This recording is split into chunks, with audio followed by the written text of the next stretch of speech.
నక్షత్రజనిని hi friends, good morning friends. మీరు లేచారా? నేను లేచాను. ఇదిగోండి నేను లేచి టీ తాగుతున్నాను. మీ టీ తాగి లేదా కామెంట్ బాక్స్లో కామెంట్ చేయండి ఫ్రెండ్స్. నేను ఇప్పుడు లేచాను, టీ పెట్టుకున్నాను, టీ తాగుతున్నాను.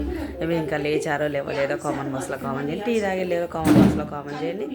ఇదిగోండి ఎన్ని గిన్నెలు ఉన్నాయి ఫ్రెండ్స్. గిన్నెలు నైట్ కడగలేదు, మనసు బాగాలేదు. అంటే మనసు బాగాలేదంటే అంటే ఏంటో ఇక తినేసిన తర్వాత బద్ధకంగా అనిపించింది, కడగాలనిపించలేదు. ఇదిగోండి ఫ్రెండ్స్ ఎన్ని ఉన్నాయి చూడండి. ఒక్క పూట గిన్నెలు కడగకపోతే రెండో పూటకి శంకు నిండిపోయి బయటకు వస్తాయి ఫ్రెండ్స్. చూసారా, శంకు నిండిపోయి బయటకు వచ్చాయి ఫ్రెండ్స్. ఇప్పుడు కడగడం అవుతుందో లేదో కూడా తెలియదు. అయితే కడుగుతాను, లేదంటే వంట చేసుకొని స్నానం చేసి రెడీ అయిపోయి ఇంకా మన రొటీన్ లైఫ్ తెలుసు కదా ఫ్రెండ్స్. ఆడవాళ్ళకి వండుకోవాలి, అయితే ఊడ్చుకోవాలి, తుడుచుకోవాలి, స్నానాలు చేసుకోవాలి, వెళ్ళాలి, రెడీ అవ్వాలి, వెళ్ళిపోవాలి. ఓకే ఫ్రెండ్స్, నా వీడియో ఏమన్నా వస్తే లైక్ చేయండి, షేర్ చేయండి, పక్కనే ఉన్న బెల్ బటన్ క్లిక్ చేయండి. కొత్త వాళ్ళు ఎవరైనా చూస్తే సబ్స్క్రైబ్ చేసుకోండి ఫ్రెండ్స్. ఫస్ట్ సబ్స్క్రైబ్ చేసుకోండి, లైక్ చేయండి, షేర్ చేయండి, పక్కనే ఉన్న బెల్ బటన్ క్లిక్ చేయండి. నేను పెట్టే వీడియోస్ నోటిఫికేషన్ ద్వారా ముందుగా మీరే చూడొచ్చు. ఓకే ఫ్రెండ్స్, మరొక వీడియోతో ఈవినింగ్ కలుస్తాను. Bye friends. టీ తగిలేదా కామెంట్ చేయండి.